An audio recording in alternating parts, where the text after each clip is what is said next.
जो આજથી બિહારની અંદર કોંગ્રેસે વોટ અધિકાર યાત્રા શરૂ કરી છે અને આવી જ વોટ અધિકાર યાત્રા ગુજરાતમાં પણ યોજાઈ શકે છે।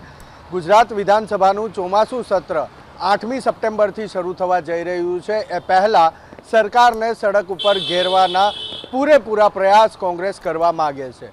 આજે કોંગ્રેસના સંગઠન પ્રભારી મુકુલ વાસનિકની અધ્યક્ષતામાં ગુજરાત પ્રદેશ કોંગ્રેસની પોલિટિકલ અફેર કમિટીની બેઠક મળી હતી અને આ બેઠકની અંદર જે વોટ ચોરીનો આરોપ કોંગ્રેસ લગાવી રહી છે ચૂંટણી પંચ ઉપર, એ આરોપ સાથે ગુજરાતની અંદર પણ વોટ અધિકાર યાત્રા કાઢવાનું નક્કી કરવામાં આવ્યું છે।